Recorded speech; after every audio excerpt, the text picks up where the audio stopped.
How versatile is Miami's offense with Norman Powell? What answers are there to fill the team's need for a backup center? Well, we're opening up the mailbag to answer that and more on today's episode of Locked On Heat.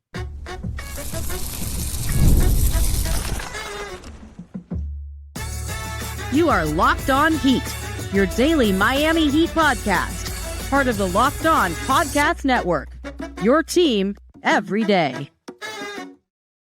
All right, welcome to Locked On Heat, your daily podcast on the Miami Heat, whether you're tuning in on YouTube or on your favorite podcast app. Thanks for making Locked On Heat your first listen every day. I'm Wes Goldberg here with David Ramil. Both of us are credentialed Heat media members who cover this team every day for daily content on the Heat. Click that subscribe button on YouTube. Make sure you're following us on your podcast app. Have a great show for you today. It's the first of a two-part mailbag. Thanks to everybody who sent in questions to the Locked On Heat Insider community. If you want to join the Locked On Heat Insider community, you could do so with the link in the show notes for a chance to ask these kinds of questions and talk to us directly.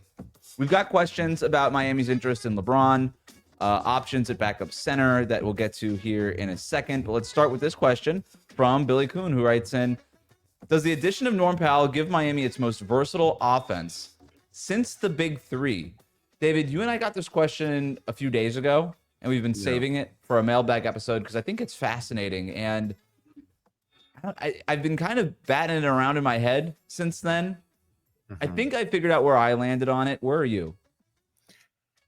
I don't know if I'm quite ready to go there just yet. I think when I look back at the Big Three era, and I mean, obviously you can pretty much ignore everything that happened from 2014 to 2019 in the acquisition of Jimmy Butler, because that was mostly just trying to piecemeal whatever parts were available into a workable offense. And there were some moments there where it didn't quite work out. You had tried incorporating Hassan Whiteside. That kind of stifled what you could do offensively. It was the end of Dwayne Wade's first tenure in Miami.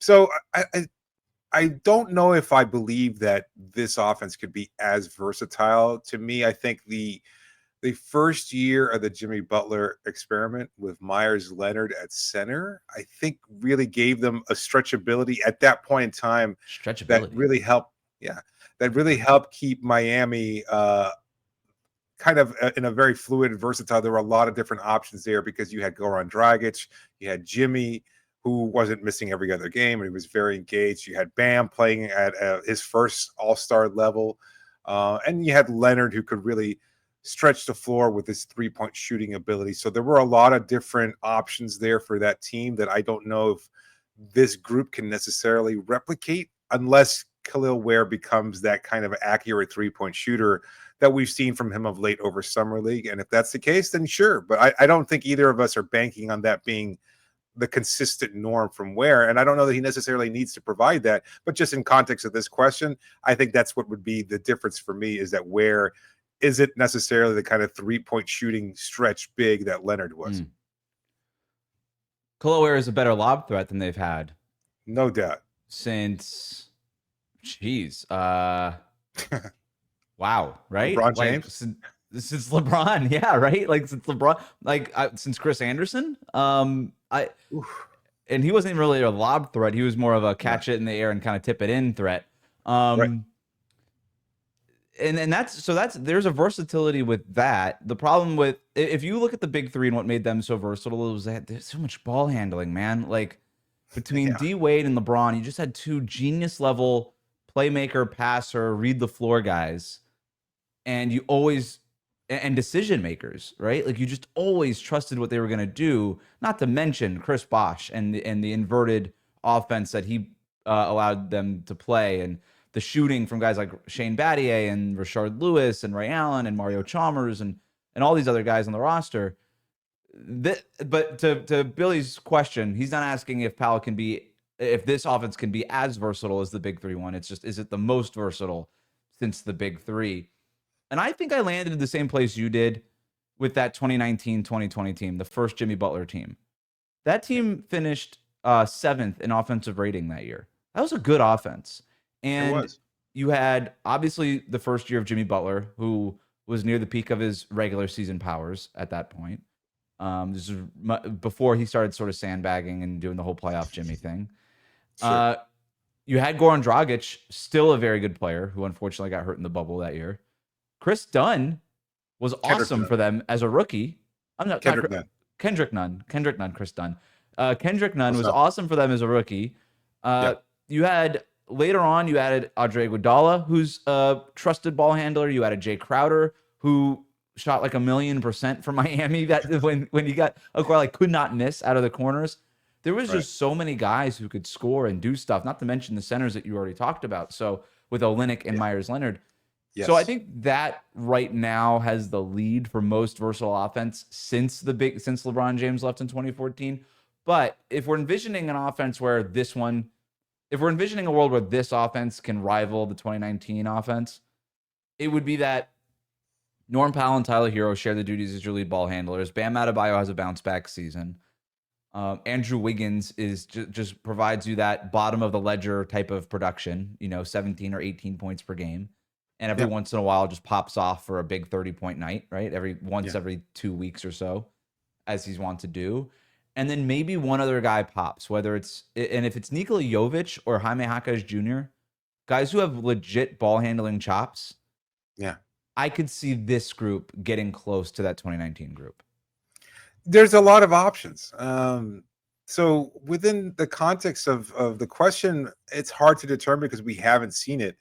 But I do like your approach in the sense that, I could see this offense rivaling what we saw in 2019 and being not on par with the big three because that was historically good, but also in terms of just different options, players that can do a number of different things. I think we've got two top scorers in Powell and Hero, and I think they'll be able to play together and continue their scoring up, but I don't think they're going to necessarily cut into each other's numbers to that kind of degree because they're both playmakers. They're both capable of shooters, obviously, and they do handle the ball well. They can. And have been playing off of guys their entire career anyway. Yeah, exactly. Putting up it numbers. shouldn't be a conflict of interest there. I think, to your point, Bam does need to play better than he did at the start of last year. And I think we'll see that because he's had a long, protracted offseason as opposed to playing in the Olympics and everything else like that. So there's a good chance that we'll see a bounce back from him. You and I think that he will. Yeah. Yes. If Khalil continues what he did in Summer League or what he's shown us so far in Summer League, I think that bodes well. And then you have lots of options with Wiggins, certainly. Fontecchio, the younger players in Jovic and Jaquez, who I think are going to play well as well, in addition. And then Haywood Highsmith. All the players in the rotation seem like they'll be able to have a much clearer role on this team offensively because of the addition of Powell. Like we've talked for a long time that they needed that number one scorer in order to be able to set that kind of hierarchy, and they haven't had that. Playoff Jimmy did that, but sparingly, and so they just haven't had that for a number of seasons during the regular season. And I think with the addition of Powell, not saying he's a superstar, but at least you've got your go-to scoring option between him and Hero, and that alleviates things for everybody else to kind of find their niche and thrive in that role. So I think you're looking at a lot of different versatile options on this roster that can find ways to contribute. It should work. I think they might still be missing the typical alpha role player on the team. That's the problem, because it still feels like a system-based offense. No doubt. Which works in college basketball, but doesn't really work in the NBA. And that is where I'm going to withhold judgment. As good as guys like Powell and Hero are, what Jimmy Butler was providing this team when he was engaged, there's nobody on this team that can recreate that on a consistent basis. And again, going back to 2019, he was engaged. Every single game, he was out there doing that kind of stuff. So without I remember talking to you about it. Sorry, not to interrupt, but I remember talking to you about it as you were covering the Warriors at that point in time, and you would pop on just because of your allegiance to Miami and everything else like that. So, but you would pop on every once in a while. I remember talking about how there were games there that not since LeBron had I seen a player kind of just gather or gauge like the pace of the game to see what was required of him. And we stopped seeing that from Jimmy because he just wasn't capable of it as he got older. Like there were still great moments, and I don't want to take anything away from Jimmy's stint in Miami, but that first year, it was so evident that he could look at the first and second quarters and be like, okay, I need to be playmaker Jimmy, and then save it for the second half. He stopped losing that ability to do so. Yeah, he was able to go from gear to gear within a game. Yes. And Jimmy Butler, towards the end of his tenure in Miami, he would go gear to gear, week to week, month to month, Perhaps. season to season, almost at the very tail end of it there, and it just he wasn't able Yeah. to do it in the game quite as much, especially if it wasn't in the playoffs. But that's what the Heat need, and I don't know that they necessarily have that yet. That said, there is a just with the breadth of talent, I think there's more offensive talent on this team than there is in the 2019, just in Yes. quantity, right? Like when you kind of get, but they just don't have that quality guy at the very top. So we'll see. How real is Miami's interest in LeBron James? Plus, what are the Heat's plans for backup center? We discuss some of the options after this. Today's episode is brought to you by Monarch Money. You ever wish managing your money felt easier? Well, with Monarch Money, it can. Whether you're growing your savings or planning a big purchase, Monarch puts you in the driver's seats. It's like having your own personal CFO, giving you full visibility and control over your finances. Monarch Money is more than just a budgeting app. It's a complete financial command center. You can track all of your accounts, investments, and spending in one place. So in addition to managing your money, you're also building wealth. One of the things that you'll notice when you start using Monarch Money is how you can gauge your spending, because sometimes it just gets away from you, especially when you're busy trying to get through traffic here in South Florida. You don't really have the interest or time to cook. So what do? You order out, right? You get some DoorDash or Uber Eats or whatever delivery system you choose to use. The next thing you know, you're racking up quite a bit of expenses on just food delivery. And you'll start to gauge that and track that with Monarch Money. So if you want to take control of your finances, well, you can do that with Monarch Money. Use the code LOCKEDONNBA at monarchmoney.com for 50% off your first year. That's monarchmoney.com, code LOCKEDONNBA for half off your first year. We'll be right back. Thanks for making Locked On Heat your first listen every day. Malachi writes in, can you guys discuss some of the backup center options and possibilities for the Heat? That's the main thing I see lacking about this team right now. You know what time it is, David? You know I got a list. I got a list of guys. But before I get to my list, was there a name that you wanted to explore? Any names that you were thinking about? You know, the name that I like best, and I've said it for a while now, and I think he fits in with the culture and everything else like that. I would love to see Al Horford wearing a Heat jersey. I've talked about that for a long time. Even going back to the year where Miami had to choose between Hassan Whiteside and anybody else, I wanted a Horford on this team more than I wanted Whiteside because of the three-point shooting, because of the rebounding, the versatility, the leadership, all those things. He's just a winning player in a way that I never really felt Hassan was. And so even though he's older, I still think he would be a great option for Miami. A guy that, again, younger players can look to, veterans would feel comfortable. He's a solid locker room presence, three-point shooter, etc. There's not much to pick at when it comes to Horford's game, and a chance for him to end his Hall of Fame career with the Heat would be a good one. I would love for them to make that call. All the reporting suggests that Al Horford is going to Golden State, but it hasn't happened yet. So, I mean, I think about all the reporting pointed to Brook Lopez ending up with the Lakers. He ended up with the Clippers. So I don't know what's real, what's not. I'm assuming the Warriors thing is because they're still holding up on Jonathan Kuminga and trying to figure out that whole situation, whatever it might be. I know that they're also linked to DeAnthony Melton. So they might just have agreements sort of in place with these guys and they're just waiting. But again, until these guys are signed, they're not signed. So Al Horford would be the dream target, but it might be a pipe dream at this point, considering all the reporting around Horford. So I'll tell you a guy that I saw in Summer League, and I was a little surprised. When the Heat played the Celtics, I saw Charles Bassey in a Celtics Summer League jersey. You know I've liked Bassey for a while. Just an effort guy, attacks the offensive glass. Isn't going to score a ton of points for you, but I'm not looking for my future Hall of Fame center. I'm just looking for a guy who could play 5 to 10 minutes when Ware or Bam Adebayo are in foul trouble or tweak a hamstring or something like that. He's a good culture guy. I like him. I like him a lot as a hustle guy coming off the bench. And he's on Boston's Summer League roster, but I don't know what the Celtics' plan is, right? I don't think that they are planning for Bassey to be part of their 15-man roster necessarily, right? He can earn it, but what if Miami comes offering a deal for a backup center position? I think that could be interesting. What is Boston's plan at center? They traded away Porzingis. They are losing Horford in free agency. Do they have a plan at center? So they signed Luke Garza. What? That's their plan at center? They lost. Yeah, I was talking to Bobby Manning, who does stuff for CLNS over covering the Celtics. And I asked him this. I was like, "What's the plan, dude?" And he goes, "It's going to be a lot of Luke Garza. Neemias Queta, right, who they've had for a couple of years now. And they still have Xavier Tillman bopping around. I know he basically didn't play the second half of last year at all, but it's the worst center. To your point, it's the worst center position in the league right now. Yeah, worst center rotation around the league, no Yeah.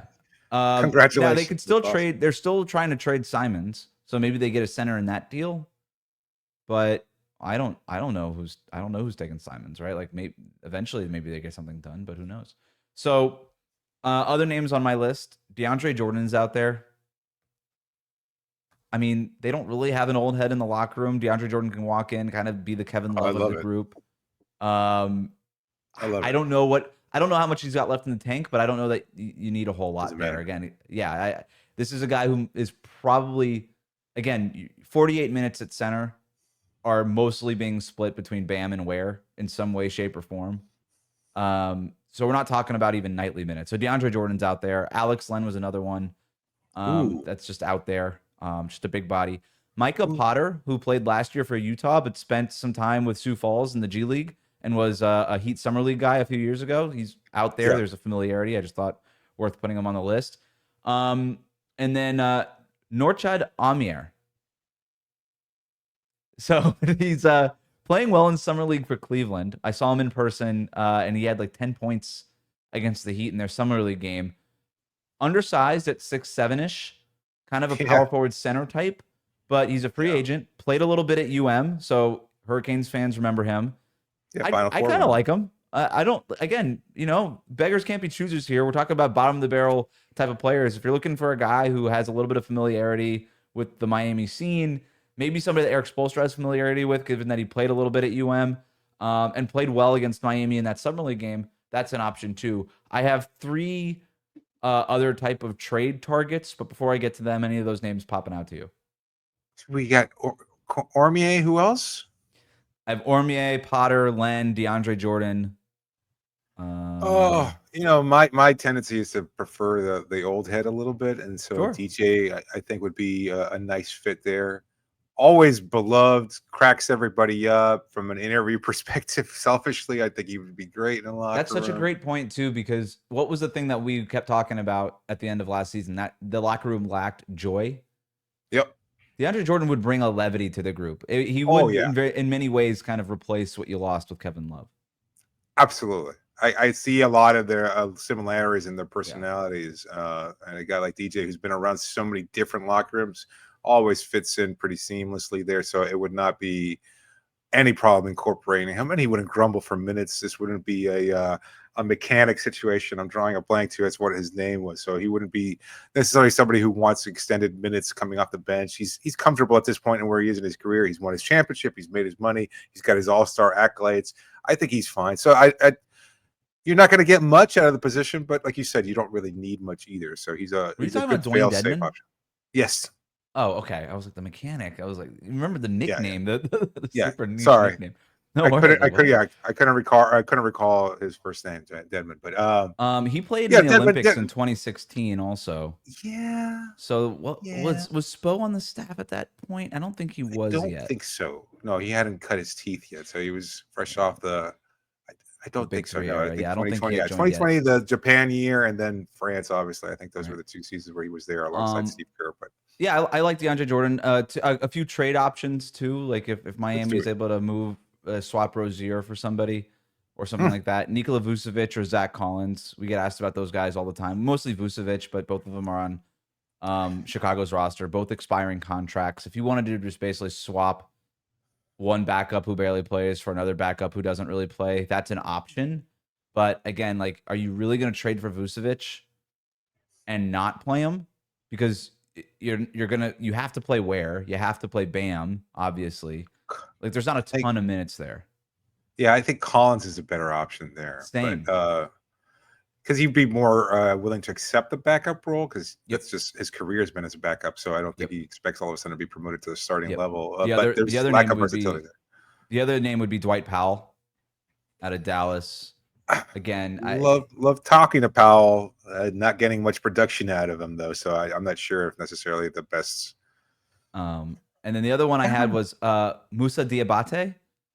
And the only reason I bring him up is Charlotte has like 100 guys on their roster. I don't know if you've looked at they just keep adding people.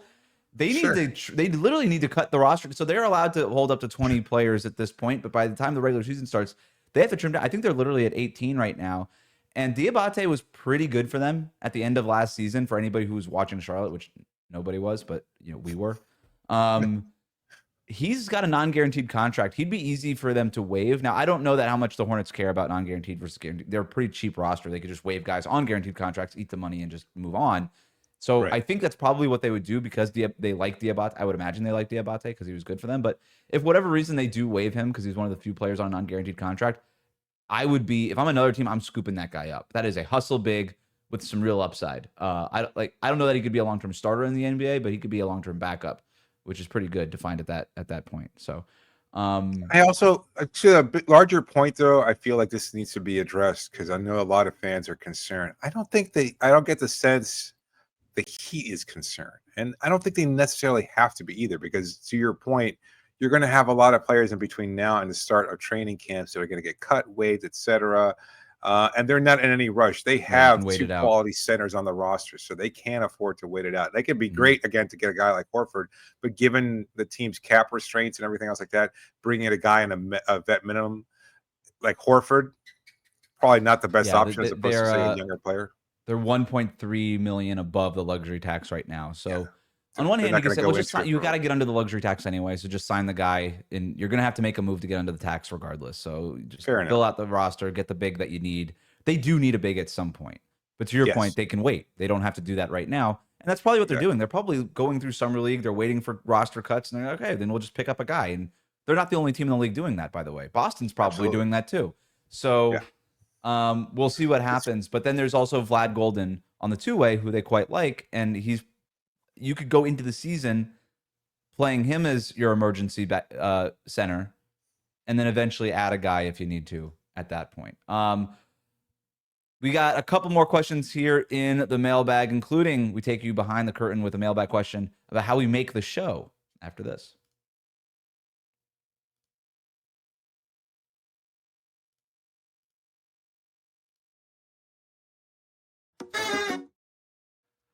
All right, before we get to our question about how we make the show, Max writes in, how real is Miami's interest in LeBron, or is it just the media making it a story? Yes, I think it's both things, right? Yes. I think, first of all, there's no indication right now that the Lakers are taking calls on LeBron. And we just had a report in The Athletic this morning that they anticipate that LeBron will be with the team when they get into training camp. So that's take that for whatever it's worth. But, one of the talks in Summer League was what is going to happen with LeBron. So I do think it's mostly speculation because there has been no trade request, right? Like, he is not on the trade block, and the Lakers have no obligation to trade him right now. But that doesn't mean that speculation is wrong, because after LeBron's statement, it makes sense to speculate.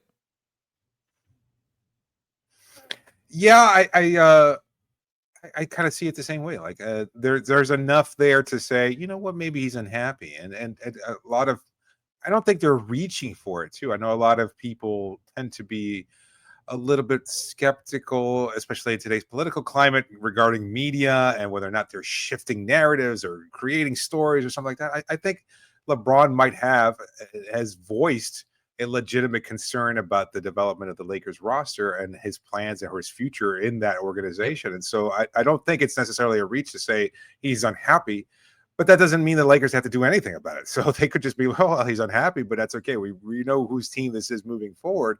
And while we would want a fully engaged and happy LeBron, I don't think they're necessarily all that concerned about it either. So it's not like they're just manufacturing a story here for the sake of doing so. I don't think that's the case even with LeBron, because if there's one player in the league who truly controls his own destiny, it's him. Like, he's not going to get traded to anywhere he does not want to get traded in. He has that kind of power. And he has a no trade clause. Yes. He is the only untradeable player in this league. Everybody else, they're kind of open for business. And, we talk about that all the time, being a business, and players accept that, as much as we want to believe in loyalty around the league. That does not exist from the player side or the team side. And so I think LeBron can shape his future however he wants it to. So, and he's an expiring contract right now, so he can also be a free agent next summer. And the No doubt. Lakers are not offering him the extension. So he will be a free agent next summer, more likely than not. And so LeBron's future is a legitimate question. And if you're a fan base around the league wondering what LeBron's future looks like, well then, and you might want LeBron on your roster, then you're going to speculate. What's really interesting to me about this whole thing now is that if teams like Miami and New York and Cleveland or whatever teams that you could talk yourself into trading for LeBron, they were not prepared for LeBron James to be available this summer. That wasn't really a thing on their radar. Right. Now they are. Now we have a few months up until the trade deadline, perhaps, or certainly into next summer for teams that might want to get in on the LeBron James business to prepare to get in on the LeBron James business. And we've already seen how Miami has done that once before. If you want more on the LeBron James thing, we did a whole podcast on it this week, though. In a way, isn't Miami perhaps a little bit more fully prepared because they did have something similar in the works in Kevin Durant, although they were kind of maybe not necessarily as fully engaged in that pursuit as we might have believed they were. I think they're kind of one step up in terms of being able to shift. It's not like you can just white out KD's name and fill in LeBron James at the same time. Almost. But I think, yeah, the salaries are really close. Like you could almost offer the same package. Not only that, but if LeBron just becomes a free agent next summer, Miami is in a unique position to have a ton of cap space next summer, where you look at teams like the Lakers and the Clippers, they're positioning themselves for the summer of 2027, where Miami is already going to be positioned for the summer of 2026. So they are in a unique position. I don't want to go so far down this thing as to lead our fans to believe that LeBron is coming to Miami, but I also don't think it's a non-zero chance either, you know? Right. So yeah, I think to answer this, two things. I would love to see like a PowerPoint presentation, like really old school PowerPoint presentation with a KD's name like strike through and then just LeBron written over it or something like that. Like, and in terms of their free agency. Well, wait, isn't that what? Who didn't Nike do that with Steph basically in their pitch to him and the sneaker company, and then that's why he ended up at Under Armour? They basically just repurposed an old PowerPoint and they left somebody's name on it. I think I have that right. Oh my God, that would be a terrible. And Nico Harrison was in charge. Nico Harrison was running that meeting. That's like the lore of Nico Harrison when he was a Nike exec. What was the other thing you were going to say? You said two things. What was the other thing? I can't even recall now. That one just kind of erased everything else that was important. Last question here comes from Yoli. How do you guys come up with daily topics on the team? Is there a time where you really just have to pull from thin air? Yes. Well, for sometimes we just make you guys prepare the show, and that's why we do mailbags. But you know what? In the off season, not gonna lie, it could be difficult sometimes. But that's the beauty of the NBA, is there always seems to be something going on. But yeah, I think that there is a point where this does become a job, and you figure out, okay, like you have really got to sit down and figure out how are we gonna talk about the Heat for 30 minutes. Yeah, I think that's, and I will give credit where it's due. You're much better at that. That's than I am. Finding loose ends or just saying, you know what, that's a thing going on somewhere that's peripherally involved with basketball. Let's extend it to kind of shift it to become a Heat topic. So that's kind of how that works in some cases. And look, we've been guilty in the past of saying what's a cultural phenomenon that's kind of like has everybody occupied, or what's the kind of water cooler conversations that people are having, and how can we make it a topic about the Heat? So we've done shows in the past. Coming up next, our Love Island Locked On Heat episode. Yeah. And thanks to my heavy involvement in all things geek, I think we've done like Game of Thrones, of Marvel's Avengers kind of thing. Like we've done lots of different crossovers. We did a Star Wars related question, if I recall correctly. We did do something I love the fact that one of our listeners took one of the things that we talked about and superimposed UD's face on Yoda. And it worked so perfectly. And then Tyler Hero's face on Luke Skywalker as he was carrying him through Dagobah and Empire Strikes Back. That was wonderful. And we I don't even know what the topic of conversation was, but we stretched that one out pretty well. When you start talking about the planets and the Star Wars universes, when I start checking out. Yeah. Thanks for I making saw your eyes glaze over there for a second. I know Love Island villas more than I know Star Wars planets, unfortunately. Thanks for making Locked On Heat your first listen today. For your second listen, find the Locked On NBA podcast, where there is no offseason, and I am filling in for Matt this week. So definitely go check it out. You can find Locked On NBA on YouTube and wherever you listen to podcasts. Part of the Locked On Podcast Network, your team every day.